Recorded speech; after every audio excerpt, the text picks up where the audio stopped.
everyone, I am Nadita Salonika Napitupulu from class AKP7B with student ID number 2205151059. This video is made for the auditing course guided by our lecturer Mr. Rizky Syaputra, SA, MSE, CPA, Sierra, CRA, CRP. And today I'm gonna talk about one of the most important stages before an audit even begins, the pre-engagement audit. In this stage, auditors make sure everything's clear, ethical, and ready before officially accepting a client. So let's get started and see what actually happens during the pre-engagement process.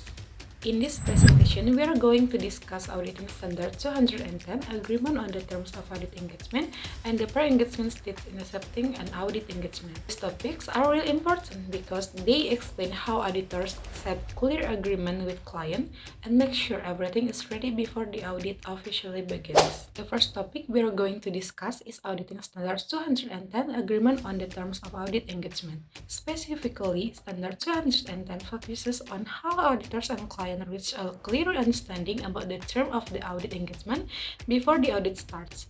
The first topic we're going to discuss is Auditing Standards 210, Agreement on the Terms of the Audit Engagement. Tujuan auditor dalam SA 210 adalah hanya menerima atau melanjutkan perikatan audit apabila dasar pelaksanaan audit telah disepakati. Hal ini meliputi penentuan ada atau tidaknya prakondisi audit.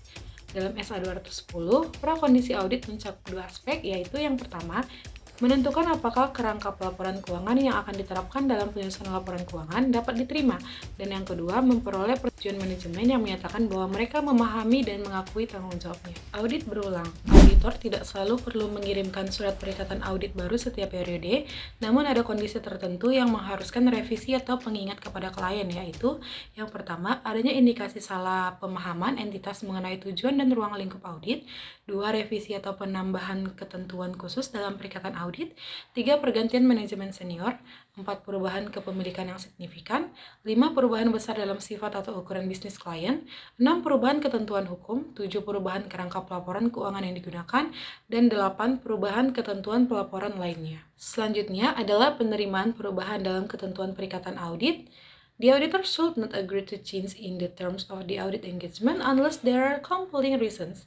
If the auditor is asked to change the engagement to one with a lower level of assurance, the auditor should assess whether the change is reasonable. Jika perubahan disepakati, auditor harus mendokumentasikannya dalam surat perikatan baru. Namun, jika auditor tidak menyetujui perubahan dan manajemen tidak mengizinkan auditor untuk melanjutkan perikatan semula, maka auditor harus menarik diri dari perikatan tersebut dan melaporkan situasi ini kepada pihak-pihak terkait, seperti pihak yang bertanggung jawab atas tata kelola atau regulator. Next, let's talk about the relation between Auditing Standard 210 and the acceptance of an audit engagement. Auditing Standard 210, entitled Agreement on the Terms of the Audit Engagement, plays an important role in the initial stages of conducting an audit, particularly in the engagement acceptance process.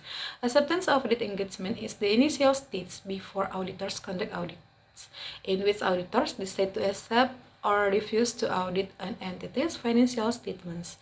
Selain itu, SA 210 mewajibkan auditor untuk mendokumentasikan persetujuan bersama dengan pihak klien melalui surat perikatan atau engagement letter. Surat perikatan ini menjadi bukti tertulis mengenai ruang lingkup audit, tujuan audit, tanggung jawab auditor, dan manajemen, serta dasar hukum dan standar yang digunakan. Hal ini bertujuan agar tidak terjadi kesalahpahaman di kemudian hari.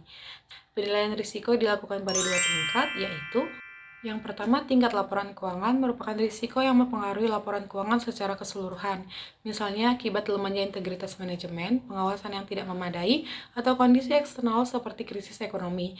Risiko ini menuntut penyesuaian strategi audit secara umum. 2. Tingkat asersi merupakan risiko yang lebih spesifik pada transaksi, saldo akun, serta penyajian dan pengungkapan. Risiko ini terbagi menjadi risiko inheren atau kerentanan akun sebelum mempertimbangkan pengendalian internal, dan risiko pengendalian atau ketidakmampuan pengendalian internal mendeteksi atau mencegah salah saji. Penilaian pada tingkat ini membantu auditor menentukan prosedur audit rinci yang perlu dilakukan. Now, let's move on to the pre-engagement stage in accepting an audit engagement. Before an auditor officially accepts a new client, there are several important steps that need to be done to ensure the audit will be conducted ethically and effectively. Perikatan diatur oleh SA 210 yang menjelaskan mengenai persyaratan umum yang wajib dipatuhi oleh akuntan publik ketika melakukan pemeriksaan laporan keuangan, termasuk persiapan kertas kerja perikatan. Menurut Sari et al. 2020 dikutip dalam Mudia Ningsih 2023, perikatan adalah kesepakatan yang dilakukan dua belah pihak dalam suatu ikatan perjanjian. Dalam Atlas Kertas Kerja Praperikatan atau Pre-Engagement memiliki 6 indeks, yaitu yang pertama, A110, analisis penerimaan dan keberlanjutan hubungan dengan klien. SA ini mengharuskan auditor memahami mengenai entitas dan lingkungan bisnisnya dalam merencanakan audit yang efektif dan efisien. Auditor harus mengkomunikasikan rencana audit dengan entitas yang diaudit, serta memastikan bahwa entitas memberi akses yang memadai mengenai informasi dan catatan yang diperlukan untuk melaksanakan audit yang efektif. Selain di SA 220, indeks ini secara gamblang diterangkan dalam SPM 1 paragraf 26 sampai 28. A1101 isu pelaporan keuangan terdahulu dalam SPM 1 paragraf 27A menyatakan bahwa KAP harus memperoleh informasi yang dipandang perlu sesuai dengan kondisi sebelum menerima suatu perikatan dari klien baru dan ketika memutuskan akan melanjutkan perikatan yang telah ada. A1102 integritas manajemen dalam SPM 1 paragraf A14 integritas manajemen merupakan hal yang berhubungan dengan klien yang harus dipertimbangkan seperti reputasi pribadi dan bisnis dari pemilik utama, manajemen kunci dan pihak yang bertanggung jawab atas tata kelola informasi mengenai praktik bisnis klien. Adakah indikasi bahwa klien mungkin terlibat dalam pencucian uang atau aktivitas kriminal lainnya dan lain sebagainya. A1103 kompetensi. Ketersediaan waktu dan independensi personel KAP diatur dalam SA 220 paragraf A12 di mana tim perikatan diharuskan memiliki kompetensi dan kemampuan yang dapat dipertimbangkan. Yang kedua adalah A120 alokasi jam jasa dan perencanaan awal audit, penentuan dan perhitungan imbalan jasa audit secara terpisah diatur dalam peraturan pengurus IAPI nomor 2. Dalam kertas kerja ini, menghitung berapa waktu yang diperlukan untuk menyelesaikan suatu proyek audit laporan keuangan. Aspek penting dari tahap ini juga diatur dalam SA 300 paragraf A8. Standar ini menyatakan bahwa dalam penyelesaian prosedur penilaian risiko, auditor harus yang pertama, mengalokasikan sumber daya, menentukan sumber daya yang akan dialokasikan pada area audit tertentu.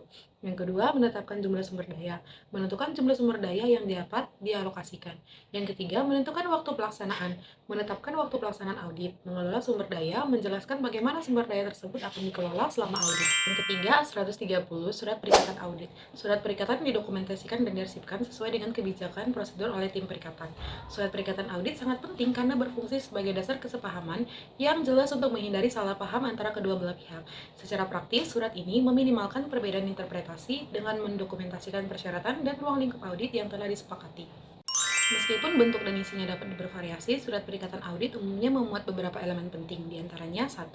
Tujuan dan ruang lingkup audit atas laporan keuangan, 2. Tanggung jawab auditor, 3. Tanggung jawab manajemen dalam penyusunan laporan keuangan, 4. Identifikasi kerangka pelaporan keuangan yang digunakan, 5. Pengajuan pada bentuk dan isi laporan yang akan diterbitkan oleh auditor, 6. Pengungkapan adanya keterbatasan bawaan audit, yaitu risiko yang tidak dapat dihindari bahwa beberapa salah saji material mungkin tidak terdeteksi, 6. Akses yang tidak dibatasi terhadap semua catatan dokumentasi dan informasi lain yang diminta auditor sehubungan dengan audit. Auditor tidak harus mengirimkan surat perikatan baru setiap periode, namun ada beberapa kondisi yang mengharuskan surat perikatan direvisi atau diingatkan kembali kepada klien, seperti 1. Adanya salah pemahaman klien mengenai tujuan dan ruang lingkup audit, 2. Perubahan manajemen senior atau kepemilikan yang signifikan, 3. Perubahan besar pada bisnis klien, ketentuan hukum atau kerangka pelaporan keuangan yang digunakan.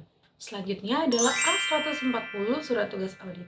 Surat tugas tidak secara eksplisit diatur dalam SPAP, namun dalam prakteknya, surat tugas dapat dibuat sesuai dengan kebijakan atau prosedur yang berlaku di kantor akuntan publik. Dokumen pendukung engagement letter atau perjanjian perikatan audit yang ditandatangani klien dan auditor. Term of engagement yang menjelaskan lingkup, tanggung jawab, biaya, dan jangka waktu audit. Pertimbangan etika dan risiko audit, auditor wajib menilai apakah ada benturan kepentingan, keterbatasan lingkup audit dari klien, atau risiko reputasi jika menerima perikatan.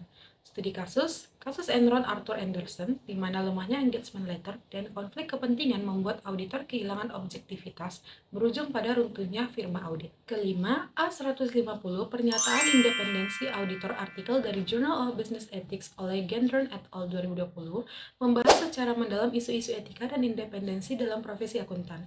Mereka menemukan bahwa pembuatan kebijakan internal dan pengawasan yang ketat sangat penting untuk menjaga independensi auditor dari tekanan internal maupun eksternal. Laporan International Ethics Standards Board for Accountants 2021 juga menegaskan kembali pentingnya independensi dan menguraikan kerangka kerja untuk mengidentifikasi dan menangani ancaman terhadap independensi. Dokumen pendukung, surat pernyataan independensi yang ditangani setiap anggota tim audit. checklist independensi tahunan, konfirmasi tertulis kepatuhan terhadap kode etik IISBE, pertimbangan etika dan risiko audit. Auditor harus menolak perikatan jika ada hubungan keuangan atau keluarga dengan klien. Risiko, bias opini, tuntutan hukum, dan kehilangan reputasi.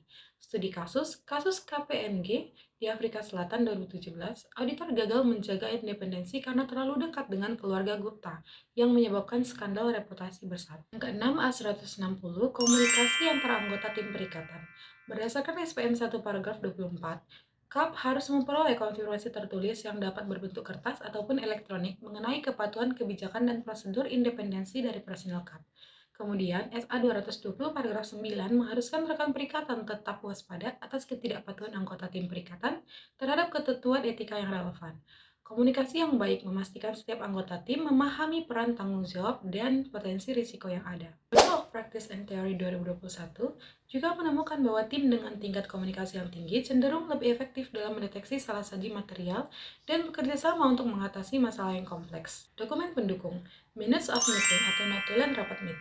Pertimbangan etika dan risiko audit. Risiko salah saji material meningkat jika komunikasi tidak efektif. Etika, keterbukaan, kejujuran, dan profesionalitas dalam penyampaian temuan. Studi kasus, PCAOB menemukan dalam inspeksi audit Big Four 2019 bahwa kegagalan komunikasi antar anggota tim audit menyebabkan salah saji tidak terdeteksi pada laporan keuangan klien besar. Yang terakhir, A170 perikatan audit tahun pertama. Berdasarkan SA 510 paragraf 3-4 menyatakan bahwa dalam melaksanakan perikatan audit tahun pertama yang berkaitan dengan saldo awal adalah memperoleh bukti yang cukup dan tepat tentang apakah yang pertama, saldo awal mengandung salah saji material terhadap laporan keuangan periode saat ini, dan yang kedua, kebijakan akuntansi yang diterapkan telah konsisten dalam laporan keuangan periode saat ini, dan perubahannya telah dicatat dengan tepat serta disajikan dan diungkapkan berdasarkan standar akuntansi yang berlaku. Dokumen pendukung, working papers untuk saldo awal, rekonsiliasi neraca tahun lalu, konfirmasi dengan auditor pendahulu, dan analisis kebijakan akuntansi. Pertimbangan etika dan risiko audit, risiko tinggi jika saldo awal tidak dapat diverifikasi, bisa menyebabkan opini tidak menyatakan pendapat atau disclaimer opinion. Auditor juga wajib beretika dengan melakukan komunikasi formal dengan auditor pendahulu. Studi kasus Tesco UK 2014, di mana auditor baru gagal mendeteksi salah saji saldo awal terkait pengakuan pendapatan, menyebabkan laporan keuangan menyesatkan. Selanjutnya adalah kesimpulan yang pertama, A210 menegaskan bahwa auditor hanya dapat menerima dalam melanjutkan perikatan audit apabila prakondisi telah terpenuhi dan kesepakatan perikatan dituangkan secara tertulis, sehingga audit dapat dilaksanakan secara profesional dan akuntabel. 2. SA 210 berperan sebagai pedoman utama dalam penerimaan perikatan audit, memastikan auditor dan manajemen memiliki kesepahaman yang jelas melalui surat perikatan. Setelah peringatan diterima, penilaian risiko adalah saji material menjadi langkah lanjutan untuk merancang strategi audit yang efektif. 3. Tahapan engagement A110 sampai A170 merupakan fondasi pre-engagement audit yang memastikan kelayakan klien, kesiapan sumber daya, kejelasan perikatan, independensi auditor, komunikasi tim yang efektif, serta ketelitian dalam perikatan audit tahun pertama. Keseluruhan tahapan ini bertujuan untuk menjamin audit berjalan profesional, objektif, dan berkualitas tinggi. In conclusion, the pre-engagement stage plays a vital role in ensuring that every audit begins with clarity, ethics, and mutual understanding. By following Auditing Standard 210, auditors can establish a strong foundation for the entire audit process. Thank you for your attention, and I hope this presentation gives you a clearer insight into how pre-engagement works in auditing. Bye-bye.